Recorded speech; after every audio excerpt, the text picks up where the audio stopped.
1954ರಲ್ಲಿ ಬಂದಾಗ ನಮ್ಮ ಈ ಉಜಿರೆ ಒಂದು ಕುಗ್ರಾಮವಾಗಿತ್ತು.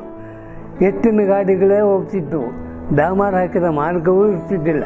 ಕಾಲ್ನಡಿಗೆ ಧರ್ಮಸ್ಥಳಕ್ಕೆ ಹೋಗೋದಾದರೆ ನಮ್ಮ ತಲೆ ಪೂರ ಕೆಂಪಾಗ್ತಿತ್ತು ಧೂಳಿಂದ. ಮತ್ತು ಇಲ್ಲಿ ಆ ಕಾಲದ ಕಾಲೇಜ್ ಸ್ಟಾರ್ಟ್ ಆದಾಗ ಒಂದೆರಡು ಹೋಟ್ಲು ಮಾತ್ರ ಇದ್ದದಿಲ್ಲ, ಬೇರೆ ಅಂಗಡಿಗಳು ಎಲ್ಲ ಇಲ್ಲಿ ಇರಲಿಲ್ಲ. ಸಿದ್ಧವನ ಮಾತ್ರ ಕಾಲೇಜಿನ ವಿದ್ಯಾರ್ಥಿಗಳನ್ನು ಸೇರಿಸಲಿಕ್ಕೆ ನಮ್ಮ ಕಾಲೇಜು ಶುರುವಾದ ನಂತರ ಕಾಲೇಜು ವಿದ್ಯಾರ್ಥಿಗಳಿಗೆ ಅಲ್ಲಿ ಆಸ್ಪದ ಕೊಡಲಾಯಿತು. ಉಜಿರೆ ಬಹಳ ಗ್ರಾಮೀಣ ಪ್ರದೇಶವಾಗಿದ್ದು ಬೇರೆ ಯಾವ ಒಂದು ವಿಶೇಷ ಸವಲತ್ತು ಅಥವಾ ಅನುಕೂಲ ಇಲ್ಲಿ ಇರಲಿಲ್ಲ. ಈ ಊರಿನ ಹೆಸರು ಯಾರಿಗೂ ಗೊತ್ತಿರಲಿಲ್ಲ. 1955ರಲ್ಲಿ ಶ್ರೀ ಕ್ಷೇತ್ರದ ಅಧಿಕಾರ ವಹಿಸಿಕೊಂಡ ಪೂಜ್ಯ ದಿವಂಗತ ರತ್ನವರ್ಮ ಹೆಗಡೆಯವರು 57ರಲ್ಲಿ ಶಾಸನ ಸಭೆಯ ಸದಸ್ಯರಾಗಿ ಆಯ್ಕೆಯಾದರು. ಅವರು ಆಗ ಮಾಡಿದ ಮೊದಲ ಕೆಲಸವೆಂದರೆ ಇಲ್ಲಿಂದ ಧರ್ಮಸ್ಥಳಕ್ಕೆ ಡಾಮರೀಕರಣ, ರಸ್ತೆಗೆ ಡಾಮರೀಕರಣ, ನೇತ್ರಾವತಿ ನದಿಗೆ ಸೇತುವೆ ಮಾಡಿಸಿದ್ದು. ನಂತರ ಅವರಿಗೆ ಹೊಳೆದದ್ದು ಇಲ್ಲಿನ ಗ್ರಾಮೀಣ ಪ್ರದೇಶದ ಯುವಕ ಯುವತಿಯರಿಗೆ ಹೆಚ್ಚಿನ ವಿದ್ಯಾಭ್ಯಾಸದ ಉನ್ನತ ಶಿಕ್ಷಣದ ಸವಲತ್ತು ಒದಗಿಸಬೇಕೆಂದು. ಹಾಗಾಗಿ ಅವರು ಉಜಿರೆಯಲ್ಲಿ ಒಂದು ಕಾಲೇಜು ಮಾಡುವ ಯೋಚನೆ ಮಾಡಿದರು.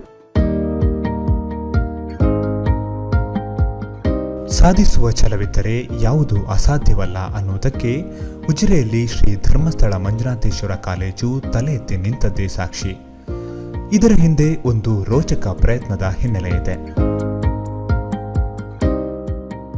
ನಮ್ಮ ಪೂಜ್ಯ ತಂದೆಯವರಾದಂಥ ಶ್ರೀ ರತ್ನವರ್ಮ ಹೆಗಡೆಯವರಿಗೆ ವಿದ್ಯಾಕ್ಷೇತ್ರದ ಬಗ್ಗೆ ಅಪಾರವಾದ ಗೌರವ. ಹಾಗೆ ಅವರು ಒಂದು ಕಾಲೇಜಿನ ಪ್ರಾರಂಭದ ಬಗ್ಗೆ ಮನಸ್ಸು ಮಾಡಿದರು. ಎಲ್ಲರೂ ಹೇಳಿದರು, ಇಲ್ಲಿ ಯಾಕೆ ಮಾಡ್ತೀರಿ, ಇದು ಕಾಲೇಜ್ ಮಾಡುವಂಥ ಪ್ರದೇಶ ಅಲ್ಲ, ಇಲ್ಲಿ ವಸತಿ ಇಲ್ಲ, ವ್ಯವಸ್ಥೆ ಇಲ್ಲ, ಇಲ್ಲಿಗೆ ಯಾಕೆ ಮಾಡ್ತೀರಿ ಅಂತಂದರೆ ಅವ್ರಿಗೆ ಇನ್ನಷ್ಟು ಹಠ ಬಂತು. ಇಲ್ಲ, ಇದು ಮಾಡಲೇಬೇಕು, ಮುಂದೆ ಒಂದು ದಿನ ಇದು ಒಂದು ಶ್ರೇಷ್ಠವಾದ ವಿದ್ಯಾಸಂಸ್ಥೆ ಆಗುತ್ತೆ ಅನ್ನೋ ಸಂಕಲ್ಪದಿಂದ ಅವರು ಅದನ್ನು ಪ್ರಾರಂಭಿಸಿದರು. ಅದಕ್ಕೆ ಬೇಕಾದಂಥ ಎಲ್ಲ ಮಾಹಿತಿಗಳನ್ನು ಸಂಗ್ರಹಿಸಿ ನಮ್ಮ ಗೋಪಾಲ್ ಪೈ ಅಂತ ಒಬ್ಬರು ಮೂಡುಬಿದಿರೆಯಲ್ಲಿದ್ದರು, TR ನಾವಡ ಉಜಿರೆಯಲ್ಲಿದ್ದರು, ಇವ್ರನ್ನೆಲ್ಲ ಒಟ್ಟು ಸೇರಿಸಿ ಮಾರ್ಗದರ್ಶನ ಪಡೆದು ಸಂಸ್ಥೆಯನ್ನು ಸ್ಥಾಪಿಸೇ ಬಿಟ್ಟರು. ಮಾನ್ಯ ನಿಜಲಿಂಗಪ್ಪನವರು ಆಗ ಮುಖ್ಯಮಂತ್ರಿ ಅವರನ್ನು ಕಾಲೇಜಿನ ಉದ್ಘಾಟನೆಗೆ ಕರ್ಕೊಂಡ್ಬಂದರು. ಕಾಲೇಜು ಕೇವಲ ಕಟ್ಟಡವಾಗದೆ ವಿದ್ಯಾ ಕೇಂದ್ರವಾಗಬೇಕೆಂಬ ದೂರದೃಷ್ಟಿ ಶ್ರೀ ರತ್ನವರ್ಮ ಹೆಗಡೆಯವರದ್ದಾಗಿತ್ತು. ಅದಕ್ಕೆ ಪೂರಕವಾಗಿ ಕೆಲಸ ಮಾಡಿದ್ದು ಕಾಲೇಜಿನ ಸ್ಥಾಪಕ ಪ್ರಾಂಶುಪಾಲರಾಗಿ ಅಧಿಕಾರ ವಹಿಸಿಕೊಂಡ ಪ್ರೊಫೆಸರ್ S. ಪ್ರಭಾಕರ್ ಅವರು. ಸ್ಥಾಪಕ ಪ್ರಾಚಾರ್ಯರಾಗಿ ಶಿಕ್ಷಣ ತಜ್ಞ ಪ್ರೊಫೆಸರ್ S. ಪ್ರಭಾಕರ್ ಅವರು ಈ ಕಾಲೇಜಿನ ಅಸ್ತಿತ್ವಕ್ಕೆ ಭದ್ರ ಬುನಾದಿಯನ್ನು ಹಾಕಿದರು. 1 ವರ್ಷದ PUC ಮತ್ತು 3 ವರ್ಷಗಳ BA, BSc, BCom ತರಗತಿಗಳ ಮೊದಲನೇ ವರ್ಷ ಶ್ರೀ ಸಿದ್ಧವನ ಗುರುಕುಲದ ಒಂದು ಭಾಗದಲ್ಲಿ ಪ್ರಾರಂಭವಾಯಿತು. ಅಷ್ಟಕ್ಕೆ ಅದು ನಿಲ್ಲಲಿಲ್ಲ, ಕ್ರಮೇಣ ವಿಸ್ತರಿಸುತ್ತಾ ಹೋಯಿತು. ಪ್ರಾರಂಭದಲ್ಲಿ 165 ಜನ ವಿದ್ಯಾರ್ಥಿಗಳು, 12 ಜನ ಅಧ್ಯಾಪಕರಿಂದ ಇದ್ದಂತಹ ಈ ಕಾಲೇಜು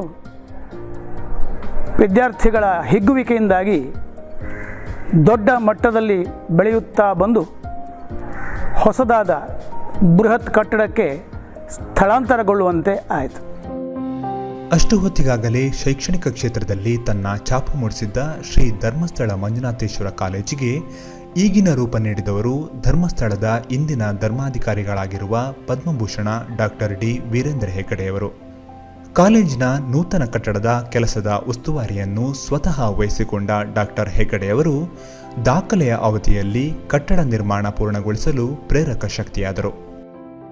12 ತಿಂಗಳಲ್ಲಿ ಆ L ಆಕಾರದ ಕಾಲೇಜಿನ ಕಟ್ಟಡವನ್ನು ನಾವು ಪ್ರಾರಂಭಿಸಿದ್ದೆವು. ಒಂದಾಗ ಪ್ರಾರಂಭದ ಶಿಲಾನ್ಯಾಸಕ್ಕೆ ಈಗ ಇರತಕ್ಕಂಥ ಸಿದ್ಧಗಂಗಾ ಮಠದ ಪೂಜ್ಯ ಶ್ರೀಗಳವರನ್ನು ಆಹ್ವಾನಿಸಿದ್ವಿ. ಅವರು ಬಂದು ಶಿಲಾನ್ಯಾಸ ಮಾಡಿದರು.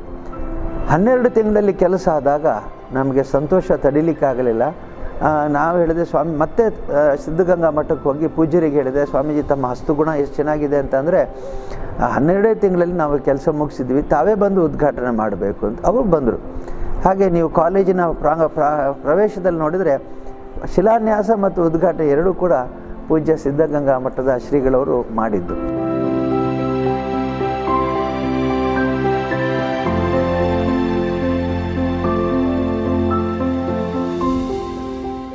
ಈ ನೂತನ ಕಟ್ಟಡಕ್ಕೆ ಸಿದ್ದವನದಲ್ಲಿದ್ದ ಉಜಿರೆ ಶ್ರೀ ಧರ್ಮಸ್ಥಳ ಮಂಜುನಾಥೇಶ್ವರ ಕಾಲೇಜು ಸ್ಥಳಾಂತರಗೊಂಡಿತು. ಅಂದಿನ ದಿನಗಳಲ್ಲಿ ಬಹಳ ಅಪರೂಪವಾಗಿದ್ದ ಸುಸಜ್ಜಿತ ಫಿಸಿಕ್ಸ್ ಮತ್ತು ಕೆಮಿಸ್ಟ್ರಿ ಲ್ಯಾಬ್ಗಳನ್ನು ಹೊಂದಿದ್ದ ಈ ಕಾಲೇಜು ಗ್ರಾಮೀಣ ಮಟ್ಟದಲ್ಲಿ ಉತ್ಕೃಷ್ಟ ಮಟ್ಟದ ಉನ್ನತ ಶಿಕ್ಷಣ ನೀಡುವ ಭರವಸೆಯನ್ನು ಅಂದೇ ಚಿಗುರಿಸಿತ್ತು. ನಂತರ ಬಹಳ ವೇಗವಾಗಿ ನಮ್ಮ ವಿದ್ಯಾರ್ಥಿಗಳ ಸಂಖ್ಯೆ 1000ಕ್ಕೆ ಏರಿತು. 1976ರಲ್ಲಿ ನಾವು ದಶಮಾನೋತ್ಸವ ಆಚರಿಸಿದೆವು. 91ರಲ್ಲಿ ನಾವು ರಜತ ಮಹೋತ್ಸವವನ್ನು ಬಹಳ ವಿಜೃಂಭಣೆಯಿಂದ ಆಚರಿಸಿದೆವು. ಶ್ರೀ ಕ್ಷೇತ್ರ ಧರ್ಮಸ್ಥಳ ಹೆಗ್ಡೆಯವರು ಸುಮಾರು 1 ಕೋಟಿ ರು, ಆಗ ಅದು ಬಹಳ ದೊಡ್ಡ ಮೊತ್ತ ಕೊಟ್ಟಿದ್ದರು. ಹಾಗಾಗಿ ಈಗಿನ ಹೊಸ ಲೈಬ್ರರಿ, ವಾಚನಾಲಯ ಕಟ್ಟಡ ಹಾಗೂ ನಮ್ಮ ಒಳಾಂಗಣದ ಕ್ರೀಡಾಂಗಣ ಅದು ಆ ವರ್ಷ ನಾವು ಮಾಡಿದೆವು. ನಮ್ಮ ರತ್ನವರ್ಮ ಮೆಮೋರಿಯಲ್ ಸ್ಟೇಡಿಯಮ್ಮಿಗೆ ಹೊಸ ಆಯಾಮ ನೀಡಿ ಅದರ 400 ಮೀಟರ್ ಟ್ರ್ಯಾಕ್ ಒದಗಿಸಿಕೊಟ್ಟೆವು. ಹೀಗಾಗಿ ಎಲ್ಲ ಆಟೋಟಗಳಿಗೆ ಮತ್ತು ಬೇರೆ ಎಲ್ಲ ಪಠ್ಯೇತರ ಚಟುವಟಿಕೆಗಳಿಗೆ ಹೆಚ್ಚು ನನಗೆ ಪ್ರೋತ್ಸಾಹ ನೀಡುವಂತಾಯಿತು. ಹೀಗೆ ಶಿಕ್ಷಣಕ್ಕೆ ಪೂರಕ ವಾತಾವರಣ ಕಲ್ಪಿಸಿತು ಉಜಿರೆ STM ಕಾಲೇಜು. ಈ ಮಾತಿಗೆ ಸಾಕ್ಷಿ ಎಂಬಂತೆ ಪ್ರಾರಂಭದ ದಿನಗಳಲ್ಲಿ ವಿದ್ಯಾರ್ಥಿನಿಯರ ಊಟ ವಸತಿಗಾಗಿ ಸಿದ್ದವನ ಗುರುಕುಲ, ಮೈತ್ರೇಯಿ ಹಾಸ್ಟೆಲ್ ಪ್ರಾರಂಭಿಸಲಾಯಿತು. ನಂತರ ಕೆಲವೇ ವರ್ಷಗಳಲ್ಲಿ ಒಳಾಂಗಣ ಕ್ರೀಡೆಗಳಿಗೆ ಅವಕಾಶ ಕಲ್ಪಿಸುವ ಇಂದ್ರಪ್ರಸ್ಥ ತಲೆ ಎತ್ತಿತು.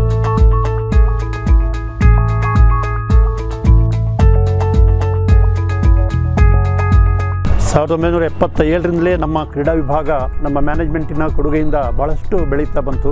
ಇದರಲ್ಲಿ ಮುಖ್ಯವಾಗಿ ನಮಗೆ ಈ ಒಂದು ರತ್ನವರ್ಮ ಹೆಗಡೆ ಕ್ರೀಡಾಂಗಣ ಇದರಿಂದಾಗಿ ನಮಗೆ ಭಾಳ ಬೇರೆ ಬೇರೆ ರೀತಿಯ ಚಟುವಟಿಕೆಗಳು ಮಾಡಲಿಕ್ಕೆ ಇಲ್ಲಿ ಅನುವಾಯಿತು. ಅದರಲ್ಲಿ ಮುಖ್ಯವಾಗಿ ನಾವು ನಮ್ಮ ಈ ಮಂಗಳೂರು ವಿಶ್ವವಿದ್ಯಾಲಯ ವ್ಯಾಪ್ತಿಯಲ್ಲಿ ನಾವು ಸುಮಾರು 10 ಬಾರಿ ಮಂಗಳೂರು ವಿಶ್ವವಿದ್ಯಾಲಯದ ಅಂತರ್ ಕಾಲೇಜು ಕ್ರೀಡಾಕೂಟವನ್ನು ನಡೆಸುವಂಥ ಅವಕಾಶ ಬಂತು. ಸೌತ್ ಝೋನ್ ಅಥ್ಲೆಟಿಕ್ ಮೀಟ್ ಮಾಡುವಂಥ ಅವಕಾಶ ಬಂತು. ಹಾಗೆ ಸೌತ್ ವೆಸ್ಟ್ ವಿಮೆನ್ ವಾಲಿಬಾಲ್ ಮಾಡುವಂಥ ಒಂದು ಅವಕಾಶ ಬಂದಿದೆ. ಅದಲ್ಲದೆ 2006-7ರಲ್ಲಿ ನಮಗೆ ಆಲ್ ಇಂಡಿಯಾ ಮೆನ್ ವಾಲಿಬಾಲ್ ಮಾಡುವಂಥ ಒಂದು ಅವಕಾಶವು ಬಂತು. ಇದೆಲ್ಲ ನಮ್ಮ ಗ್ರಾಮೀಣ ಪ್ರದೇಶದಲ್ಲಿ ಇರತಕ್ಕಂಥ ಒಂದು ಒಳ್ಳೆಯ ಒಂದು ಕ್ರೀಡಾ ಸವಲತ್ತು. ಹೀಗಾಗಿ ನಮ್ಮ ರಾಜ್ಯದ ಬೇರೆ ಬೇರೆ ಮೂಲೆಗಳಿಂದ, ಎಲ್ಲ ಗ್ರಾಮೀಣ ಪ್ರದೇಶಗಳಿಂದ ಆರ್ಥಿಕವಾಗಿ ಹಿಂದುಳಿದ ಕ್ರೀಡಾಪಟುಗಳು ನಮ್ಮ ಕಾಲೇಜನ್ನು ಆಯ್ಕೆ ಮಾಡಿಕೊಂಡು ಬರುವಂಥದ್ದು, ಅವರಿಗೆ ನಮ್ಮ ಎಲ್ಲ ರೀತಿಯ ನಮ್ಮ ಈ ಕ್ರೀಡಾ ಸಂಘದ ಮೂಲಕ ಅವರಿಗೆ ನಾವು ಕ್ರೀಡಾ ಸವಲತ್ತನ್ನು ಕೊಡುವಂಥದ್ದು, ಈ ಒಂದು ಅವಕಾಶ ನಮಗೆ ಈ ನಮ್ಮ SDM ಕಾಲೇಜಿನಲ್ಲಿ ನಡೀತಾ ಇದೆ. ಮತ್ತು ನಮ್ಮ SDM ಕ್ರೀಡಾ ಸಂಘ ಇದರ ಮೂಲಕ ಭಾಳಷ್ಟು ವಿದ್ಯಾರ್ಥಿಗಳು ರಾಷ್ಟ್ರೀಯ ಅಂತಾರಾಷ್ಟ್ರೀಯ ಮಟ್ಟದಲ್ಲಿ ಬಹುಮಾನ ಪಡೆದು ಬೇರೆ ಬೇರೆ ರೀತಿಯಲ್ಲಿ ಈಗಾಗಲೇ ಬೇರೆ ಬೇರೆ ಕಂಪನಿಗಳಲ್ಲಿ ಉದ್ಯೋಗ ತಮ್ಮ ಬೇರೆ ಉನ್ನತ ಹುದ್ದೆಗಳನ್ನು ಸೇರುವಂಥ ಒಂದು ಅವಕಾಶ ಕೂಡ ಬಂದಿದೆ.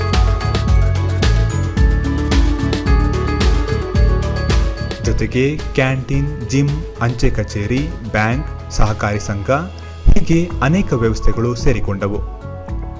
1993ರಲ್ಲಿ ಡಾಕ್ಟರ್ B. ಯಶೋವರ್ಮ ಕಾಲೇಜಿನ ಪ್ರಾಂಶುಪಾಲರಾಗಿ ಅಧಿಕಾರ ಸ್ವೀಕರಿಸಿದ ಬಳಿಕ ಕಾಲೇಜಿನ ಅಭಿವೃದ್ಧಿಯ ವೇಗ ಹೆಚ್ಚಾಯಿತು. ಶ್ರೀ ಧರ್ಮಸ್ಥಳ ಮಂಜುನಾಥೇಶ್ವರ ಕಾಲೇಜು ಉಜಿರೆ ಇದು ಪ್ರಾರಂಭಿಸಿದಂಥ ಮುಖ್ಯ ಉದ್ದೇಶ ಬೆಳ್ತಂಗಡಿ ತಾಲೂಕಿನ ಸಾಮಾಜಿಕ ಮತ್ತು ಆರ್ಥಿಕ ಬೆಳವಣಿಗೆ.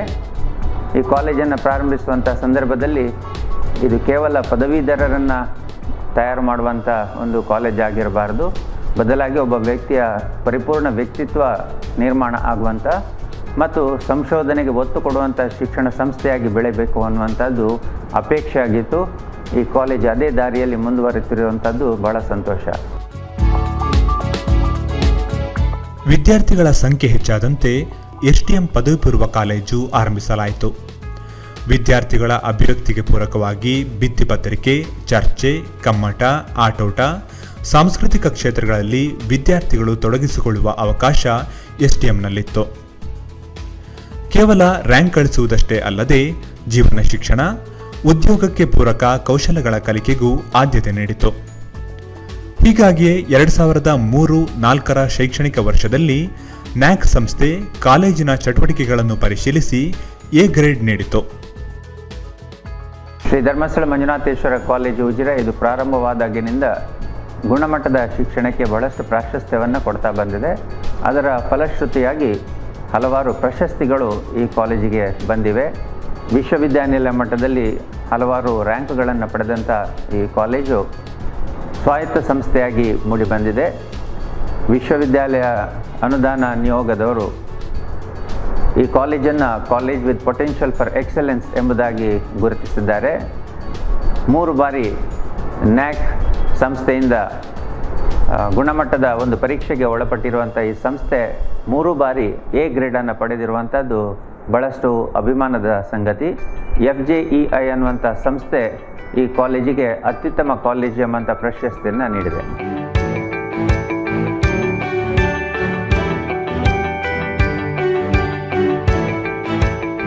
ಈ ಬೆಳವಣಿಗೆಯೊಂದಿಗೆ ಸ್ನಾತಕೋತ್ತರ ಅಧ್ಯಯನಕ್ಕೆ ಉಜಿರೆ STM ಕಾಲೇಜಿನ ಬಾಗಿಲು ತೆರೆದುಕೊಂಡಿತು. ಪ್ರಾರಂಭದಲ್ಲಿ 1-2 ವಿಷಯಗಳಲ್ಲಿ ಲಭ್ಯವಿದ್ದ ಸ್ನಾತಕೋತ್ತರ ಅಧ್ಯಯನ ಈಗ ಬರೋಬ್ಬರಿ 12 ವಿಷಯಗಳಿಗೆ ವಿಸ್ತರಿಸಿದೆ. ಜೊತೆಗೆ ಸ್ನಾತಕೋತ್ತರ ಅಧ್ಯಯನಕ್ಕಾಗಿಯೇ ಅತ್ಯಾಧುನಿಕ ವ್ಯವಸ್ಥೆಗಳನ್ನೊಳಗೊಂಡ ಪ್ರತ್ಯೇಕ ಕ್ಯಾಂಪಸ್ ನಿರ್ಮಾಣಗೊಂಡಿದೆ. 1 ಅಕಾಡೆಮಿಕ್ ವಿಂಗ್ ಮತ್ತು 2 ಹಾಸ್ಟೆಲ್ಗಳನ್ನು ಹೊಂದಿರುವ ಈ ಕ್ಯಾಂಪಸ್ ಗುಣಮಟ್ಟದ ಶಿಕ್ಷಣಕ್ಕೆ SDM ನೀಡುವ ಆದ್ಯತೆಗೆ ಸಾಕ್ಷಿ. ಪ್ರಸ್ತುತ ನಮ್ಮ ಕಾಲೇಜಿನಲ್ಲಿ 5 ಪದವಿ ಕಾರ್ಯಕ್ರಮಗಳಲ್ಲಿ 21 ವಿಭಾಗಗಳಲ್ಲಿ ಕಲಿಕೆಗೆ ಅವಕಾಶ ಇದೆ. 12 ಸ್ನಾತಕೋತ್ತರ ವಿಭಾಗಗಳಿದ್ದು ವಿದ್ಯಾರ್ಥಿಗಳ ಆಸಕ್ತಿಗೆ ಅನುಗುಣವಾಗಿ ಅಲ್ಪಾವಧಿ ಕೋರ್ಸ್ಗಳನ್ನು ಅಳವಡಿಸಿಕೊಳ್ಳಲಾಗಿದೆ. ಅದಲ್ಲದೆ short term certificate course, student faculty ಕೂಡ ಇದೆ. ವಿದ್ಯಾರ್ಥಿಗಳ ಸರ್ವತೋಮುಖ ಅಭಿವೃದ್ಧಿಗೆ ಸಾಕಷ್ಟು ಅವಕಾಶಗಳು ನಮ್ಮ ಕಾಲೇಜಿನಲ್ಲಿ ಲಭ್ಯವಿದೆ.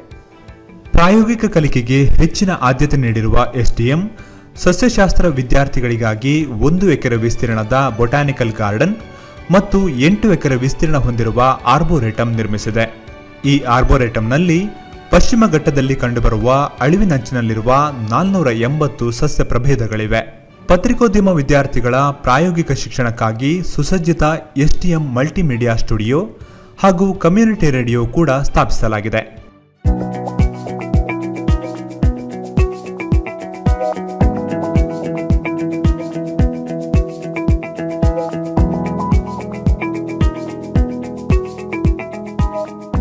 ವಿಶಾಲವಾದ ಗ್ರಂಥಾಲಯ ಕಾಲೇಜಿನ ಹೆಗ್ಗುರುತುಗಳಲ್ಲೊಂದು. 500 ಜನ ವಿದ್ಯಾರ್ಥಿಗಳು ಏಕಕಾಲದಲ್ಲಿ ಈ ಗ್ರಂಥಾಲಯ ಬಳಸಬಹುದು. ಇಲ್ಲಿನ ಪುಸ್ತಕ ವಿತರಣೆ ಸಂಪೂರ್ಣ ಗಣಕೀಕೃತ.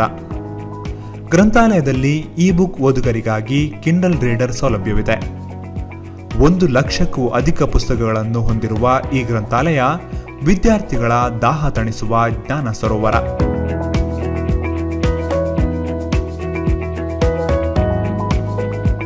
ನಮ್ಮ ಕಾಲೇಜಿಗೆ ಸ್ವಾಯತ್ತ ಸ್ಥಾನಮಾನ ಸಿಕ್ಕಿದ ನಂತರ ಕಾಲೇಜಿನ ಪರೀಕ್ಷೆ ಕಾಲೇಜಿನಲ್ಲಿಯೇ ನಡೆಸುವಂಥ ಒಂದು ವಿಧಾನ ಬಂದಿರುತ್ತದೆ.